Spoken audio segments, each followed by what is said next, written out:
Hi guys, my name is Nithi and welcome back to our channel.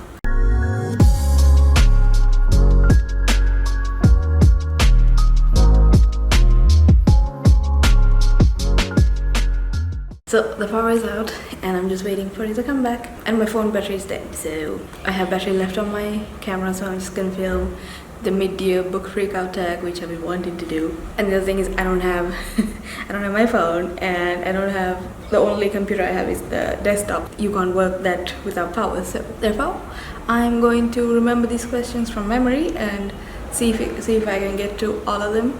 I've done this before, and I do have all the questions in my computer. I did it, and I have all the books here, so I'm trying to think of the question that matches the book. So let's start with the first one. I know the first few, and that is the best book you've read so far this year, and that is Gideon the Ninth. It's no surprise, I've been telling this for all my past videos that Gideon has become, it just raced right to the top, and it's such a good book. It's about these necromancers who are in space. So there are 9 houses in space, and Gideon belongs to the 9th house. All these 9 houses are ruled by this emperor called like the King Undying, whatever, and he wants lictors, who are essentially like knights, first responders, and who work right under the king. He summons people to come to like the first house, which is where he is, and again apparently he hasn't been seen in like 15,000 years, and somehow he manages to call upon them and ask them to become lictors. So it's a very confusing story. Like, you won't understand a lot of it until everything is revealed to you towards the end, and it's such a fun ride. So basically Gideon and Harrow are like the main 2 characters, and they go over to like the first house to train to be lictors. Now Harrow is the one who wants to be a lictor, and Gideon kind of acts like a bodyguard or like a cavalier in this story. So yeah, things starts from there, and it's just such a wild ride. I'm reading the second one. The ending of this book is so it's so crazy. I did not see that coming, and I don't think I'll ever read a book like this before. This concept is so original and it's so new, and I know there are books coming this year, but I don't think anything will top this. This is by far my favorite book so far this year. And the next question, I believe, is the best sequel you've read so far this year, and that is Jade Legacy by Fonda Lee. This is not released in 2022, but what was it? So this was released last year, and I only managed to finish it this year, and oh my god, this is the 3rd and final book to the Greenbone saga, and I can't say much more because I can explain to you what the Greenbone saga is, which is about... Okay, the power's back and my phone's charging, so I still don't know the questions. Anyway, let's talk about Jade Legacy. This is a series that had like such a satisfying and a wholesome ending, and it ended the only way that it could have ended, and that is like the best way possible. Every character and every story arc had its own ending, and it was so satisfying. There was nothing left to chance. There was nothing that I could say that I didn't like. Every single character's story arc was completed, and it all made sense. That's like the best part of the story arc. It's like the author knew from the very beginning where she was going with these characters, and she didn't waver, she didn't change it, and you can see it when you read this again, and you are flashed back to like a lot of the stories from like the first book when you're reading this, and that is the best kind of storytelling, when you have been with these characters for like throughout like their whole adult life, and it's a legacy, so that means like the story spans for like 30 years, and that is amazing. Essentially the Greenbone saga is about this jade. It's like a mineral which harnesses your speed and strength, and only a few people can wear it, and they are the ones that's ruling the country which has jade. So there's 2 clans, the Nopi clan and the Mountain clan, and we follow the Nopi clan and the Call family in particular. So this story is about honor, it's about family, it's about power and duty, just anything you can imagine in in like a good story. It's there. It's one of my favorite books. It did make it to the best book because of Gideon. Otherwise I probably would have picked this. It is right up there with Gideon. Gideon is just a little bit higher. And I think the next one is the most surprising book. For that, I'm gonna have to go with the audiobook I listened to for Elton John's biography, which is called Me. and surprisingly it is because I already watched the movie and I loved the movie Rocketman, and I didn't think I would need to read this book again, like read his story again, and because I kind of already knew what was happening, and I was pleasantly surprised about the things that they left out in the movie, because they only talked about a specific time in his life and there's so much more to him before and after. That part I didn't realize that I would enjoy. I honestly enjoyed the entire book. I listened to it in like a day or two. It's fascinating, and his life is just extraordinary. I know him as the singer, I know him as this icon, but I never knew everything that went behind the scenes, because honestly I didn't care enough to look it up. But I'm glad I read it. I'm glad I listened to the audiobook. The audiobook is narrated by the guy who plays Elton John in the movie, so it's great. I really like him. Elton John is Elton John, so his life is very extraordinary. It's very eccentric, and it's just fun to read. And the next question has to be the biggest disappointment. For that I have two books. One is The Book of Cold Cases by Simone St. James. This sounded like a really fun story that I would definitely eat up, if not for like the writing and the plot. I just didn't care about it. So I was really excited to read it when it was first released, and it was very underwhelming. It didn't have the premise sounded more interesting than the actual story, because it was about a true crime blogger who gets to interview this woman who is allegedly killed like a bunch of men, and she is called the Lady Killer. So she gets to talk to her and get like an exclusive interview about like what happened. So yeah, it was fine. That's the problem. Like it was just fine. I think I gave it like 3 stars. I enjoyed it while I was listening to it, but it just didn't have a lasting memory. And especially like the two main characters were like, they were fine. I liked the Lady Killer character. She was more interesting than the main character, but yeah, other than that it was just fine. And also it had like this haunted element to it, which again like came out of nowhere. You can tell the exact same story without that element, and so yeah, it was completely unnecessary. The other disappointment was Four Aunties and a Wedding by Jesse Q. Sotando. I am so sad to say that, because I loved Diary for Aunties last year. It's one of my favorite books last year, and it slapped so hard. It was so funny, it was so relatable, and just such a good time. But this was, oh my god. This is what happens when you try to do the exact same thing a second time around and expect people to like it. It just didn't work. Like the aunties weren't funny. They felt very one-dimensional. Like you just took the things that worked in the first book and then just amped it up to like 100, and it just doesn't work that way, because what's great about the first book is just it felt so natural coming from the aunties. Like they're so clueless about boundaries. That's one of the things I liked about the book. But then the second one is just, it felt very forced and it's not funny. It's just, I don't like it. So it was a big disappointment, and I actually DNF'd it. I didn't even finish the story. It was yeah. So now my memory is getting a little fuzzy. I don't remember the rest of the questions. I remember them from here and there, but I know. Okay, I think the next one is a new release that you haven't read but you want to, something like that. I'll put the question, and that is Justice of the Kings by Richard Swan. Sorry, there's a cover here, ignore that. But this is a book I really wanted to read. I pre-ordered this and it came like a few months ago. I haven't been able to pick it up yet. I think I hear like mixed reviews. Some people really like it, some people really don't. So it's a hit or a miss. But I think I'm leaning more towards liking it. That's kind of why I want to read it. It sounds interesting. It's about this guy who's like a lawyer. I don't know, not a lawyer in terms of like an actual lawyer, but he's the judge, jury, and executioner. And you get the story from the assistant's point of view, and the assistant is like older now, so she's narrating her time with this person. So that's all I know about the story, and I don't really want to know more, but I really want to read this. Now I'm gonna go get my phone because I don't remember the rest of the questions.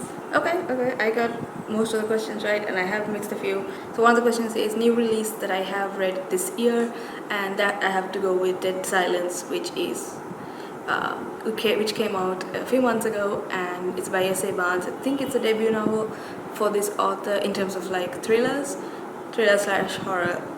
I honestly don't know what the genre is. I think it's horror. It's sci-fi horror. So this is a 5 out of 5. I loved the story. It's basically Titanic in space, where this crew comes upon this ship that has been lost in space for like 30 years, and it was supposed to be this luxury liner which took like civilians around the Milky Way for like a year. It's a year-round trip, and they disappeared like 6 months in, and nobody knows what happened to it. And it's very similar. It's so much similar to Titanic, right down to like that famous staircase. So trust me when I say, if you like Titanic, pick this book up. It is amazing. I loved everything about it. It's very intense, and I'm glad I picked it up. This was an anticipated release of mine, so I'm glad at least one of them worked out well. And the next question is the most anticipated release for the second half of this year, and for that I can't pick one. I have many. I have Babel by R.F. Kuang, which is her new Dark Academia book. I am not a Dark Academia fan at all. I like to read every genre. I don't mind the genre as long as the story is good, but Dark Academia is just, it hasn't worked for me yet. I don't know why. I've read a few and it didn't work. So maybe this is the one that changes my mind, and I think it can be, because I love her writing. So that is one, and then I also don't know what it's about, except for the fact that it's Dark Academia. So I'm not gonna read the blurb or the premise because I want to go into it blind. So if you want, you can check it out on Goodreads. And then I really want to read Carrie Soto, which is Taylor Jenkins Reid's new book, and it is set in the same world as Daisy Jones, Evelyn, and what's the name? Mick Riva, who is like the main focus on Malibu Rising, like the Riva family. So yeah, I'm really excited about her new book. I pre-ordered it, so I'm just gonna read it as soon as it comes. Taylor Jenkins Reid, I read her books in like a day or two. They're so good. Can't wait for that. And of course, like the next one is The World We Make by N.K. Jemisin. This is the second book to The City We Became, which again was one of my favorite books of last year. I gave it 5 stars. That was amazing. It's such a wild and original concept. I just can't wait to read more in that world. And then of course Nona the Ninth, which is the third book to the Locked Tomb or Gideon the Ninth series. So I'm currently reading the second one, which is Harold the Ninth, and then I already pre-ordered Nona, so can't wait for that. I really want to get to it, and I've heard the early reviews have been really good, so I'm really excited about that. And the next one is Daisy Darko, which is Alice Feeney's new release. She's the one who wrote Rock Paper Scissors. Again, that was one of my favorite books of last year. I gave it 5 stars. It was amazing. I listened to it on audio, and I listened to it twice, and it was great both times. Both times I gave it 5 out of 5. So yeah, Daisy Darko is her next book. I think it's coming very soon, if I'm not mistaken. I don't know the release dates. Every time I see this title, I can only think of Donnie Darko, and I don't think it's a similar story. It's just the names are very similar. And then the final book is The Book of Gothel, which again, this is a release that I recently found out. I didn't know about this book, but it is definitely an anticipated release now because of the premise alone. All I know is that in the premise it says that you know the story about Rapunzel, but you don't know the story of the woman who put her there. So it is about that person, I guess the evil stepmother, whatever. So you have different retellings of Rapunzel, so I guess nobody ever writes about the stepmother, or like the mother, I can't remember. Gosh, I'm so out of these Disney movies. I can't even remember if it was the mother or the stepmother. I think it was the stepmother. I don't know. But anyway, the story, it sounds really interesting. I want to read it. I pre-ordered it again, so that should be getting here soon because I think it releases either this week or next week. So very excited for that. Okay, the next question is favorite new author. For this I'm gonna go with S.A. Barnes, who wrote Dead Silence, again for the reasons I said before. So I really want to pick up more of her books. I hope she writes more. I'm definitely gonna pick up more of her books. The next one is newest favorite character. It has to be Gideon. Aside from the fact that I'm rereading the Deobar trilogy and I love those characters, so but I can't really say they're new favorite characters. They've always been there. So Gideon is definitely Gideon and Harold. I can't really pick because I love them both, and I love them both so deeply, and it's really sad. That's all I can say. The next question is the most beautiful book you bought so far this year, and when you say beautiful book, I'm guessing the cover because yeah, it has to be House of Sky and Breath, because if you're talking about the story, then this is not it. Wait, I have a book for that. If you mean like beautiful as in the story, then I would have to say Bewilderment. It is a story about a son and father and how they are dealing with the death of their mother, and it's about love, it's about grief, it's about parenting. So it's a beautiful book to read. So if you mean beautiful in terms of like the story, then yeah, Bewilderment. But in terms of the cover, I don't think anything can match this cover. It's beautiful, it's gorgeous. Whatever the story is, I really like this cover. I like blue, so I like this more than House of Earth and Blood. It also has like these. So yeah, it's a beautiful book all around. Yeah. Next question is a book that made you cry. I would have to say Rule of Wolves and Gideon the Lions. Both these books made me cry.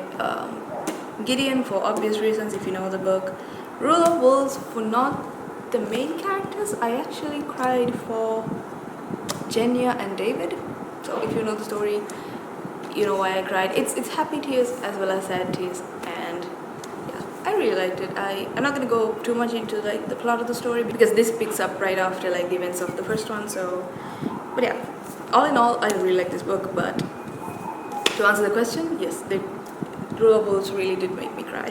The next one is a book that made me happy. I would have to say Cafe con Leche. I can't remember the author, but it's such a sweet story, and I read this at a time when I needed a pick-me-up, and it delivered.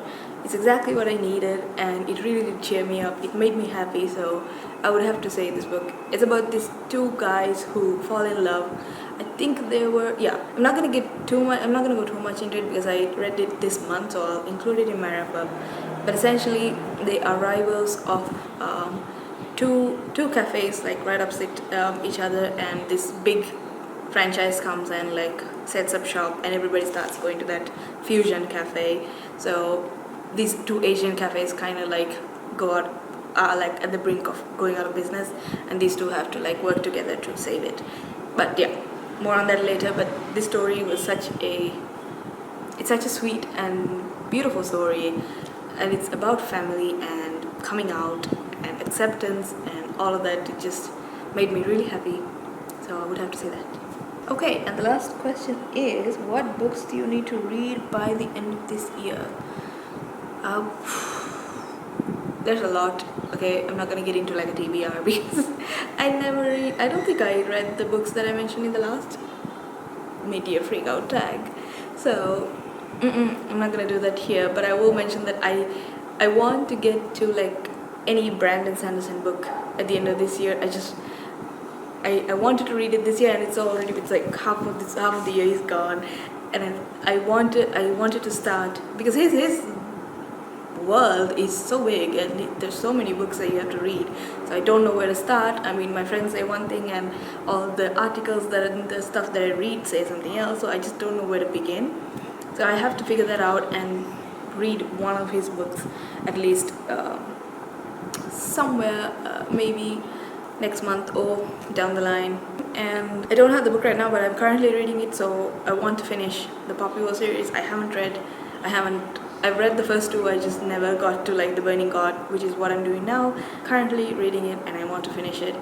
That is up there for my reads, and of course like all the anticipated releases. I don't think I'm gonna get to all of them, but I'm pretty sure I can probably finish Carrie Soto and maybe the Book of Gothel, because those two are, I think they're pretty short. and I can get to them easily. But Babel and the World Remake, I think, yeah, I'm gonna try. But I'm not gonna make any promises. Okay? And then I also have one more book that I have been talking about reading and I just haven't read because I have this very bad tendency to wait for the perfect moment to read a certain book, and the moment never seems to arrive. So the book is The Strange Case of the Alchemist's Daughter. I have all 3 books, and I know this is exactly the book and story that I like. I know I'm gonna like it. I just haven't picked it up yet. So I definitely want to get to this before the end of the year. So we'll see. I'm not taking these books to next year, no way. So that is it. That is my mid-year book freakout tag. I'm definitely freaking out about all the books that I have to read and the books that are coming out. But if you like this video, give it a thumbs up and subscribe if you want to see more of this type of content. I do make videos every Sunday and the occasional video on Tuesday. I hope you are here for the long run, and thank you so much for all your support, and I will see you soon with a new video.